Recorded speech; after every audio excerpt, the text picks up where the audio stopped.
வணக்கம் எனதருமை உறவுகளே. இன்று பிறந்த நாள் திருமண நாள் கொண்டாடும் அனைத்து உறவுகளுக்கும் மடியனின் மனமார்ந்த நல்வாழ்த்துக்கள். இன்றைக்கி எங்கள் ஊர் பக்கத்தில் திசியன்வலைங்கிற ஊர் இருக்குது. திருநெல்வேலி மாவட்டத்தில் அந்த நாங்குநேரி அந்த சைடில் வரும்போது இருக்கும். அந்த திசியன்வலைங்கிற ஊரில் வாரம் வெள்ளிக்கிழமை சந்தை உண்டு. நான் சின்ன வயசில் நான் எங்கள் வீட்டில் இருக்கும்போது எங்கள் அப்பா சந்தைக்கு போய் தான் போடுறாங்க. அப்போல்லாம் ஃப்ரிட்ஜெலாம் கிடையாது. இப்போ வாரத்தில் ஒரு நாள் வாங்கிட்டு வருவாங்க. அதுதான் வாரம் ஃபுல்லாக வைப்போம். எனக்கு ரொம்ப நாளைக்கு அப்புறம் இந்த சந்தைக்கு போகணுன்னு ரொம்ப ஆசையாக இருந்துச்சு. சரி, போயிட்டு அந்த சந்தையில் என்னெல்லாம் இருக்குது பார்க்கலாம் அப்படின்னு போயிருந்தோம். வாங்க நீங்களும் வீடியோ பாருங்கள். நாங்கள் இந்த கலையரங்கம் வழியாக நாங்கள் ஃபஸ்ட்டு நுழைஞ்சோமா, ஃபுல்லாகவே கருவாடு தான். பாலாஜி வேறு என் கூட வந்திருந்ததுனால பாலாஜி கருவாடு வாசமாக இருக்குல்ல அப்படின்னு சொல்லிகிட்டு இருந்தேன்.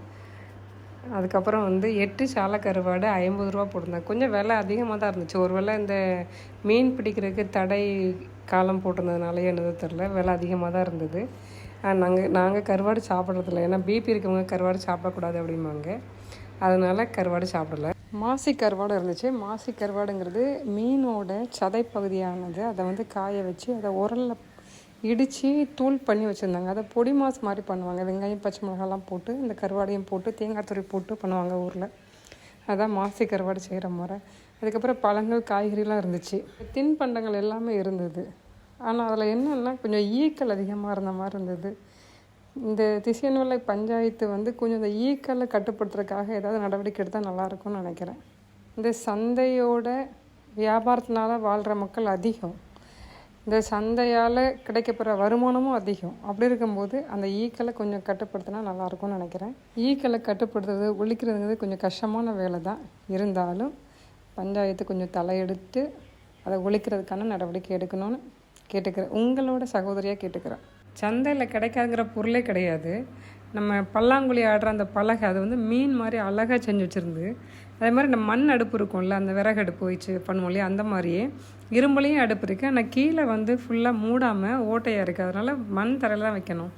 நம்ம டைல்ஸ்லாம் வைக்க முடியாது, சூடு தாங்காது. அந்த மாதிரி இருக்கும். பிறகு குட்டி வியாபாரத்துக்காக ஆட்டுக்குட்டிலாம் வேணுன்னா ஆட்டுக்குட்டி விற்கிறாங்க.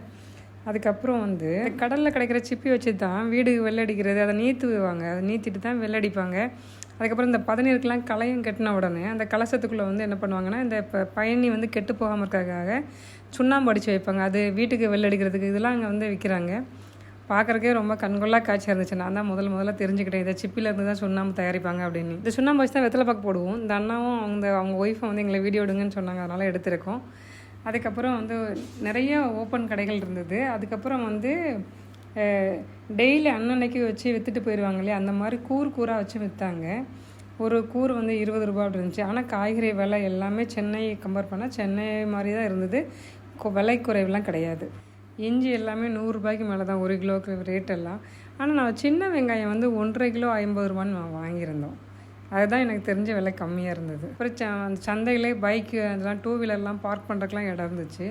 அந்த வழியாக போய் தான் அப்புறம் நாங்கள் இந்த பனைப்பொருட்களால் செய்யப்படுற அந்த கைவினை பொருட்கள் சொல்லுவாங்க இல்லையா, சொலவு, பிளா, அப்புறம் பெட்டி, அப்புறம் இந்த கொட்டாங்குச்சியில் செய்வாங்களே சட்டை வைப்பு, அதெல்லாம் வாங்கிட்டு வந்தோம். அப்புறம் அந்த கோழி கூடுற கூடு, அப்புறம் அந்த கோழிக்கூடில் 2 வகை இருந்தது. ஒன்று மூங்கிலில் பண்ணுறது, இன்னொன்று புல்லில் பண்ணுற கூடு இருந்துச்சு.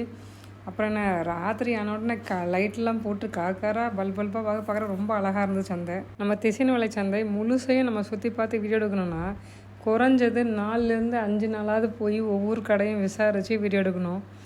நானே இந்த கூட்டத்திலே நஞ்சு ரொம்ப தவிச்சு போயிட்டோம். எப்படியாவது இந்த கூட்டத்தை விட்டு வெளியே போயிடலாம் அப்படின்னு நினச்சிட்டு வேர்த்து வடிஞ்சிட்டு அதுக்கப்புறம் தெற்கு பஜார் போனோம். அங்கே போனால் அதை விட கூட்டம்.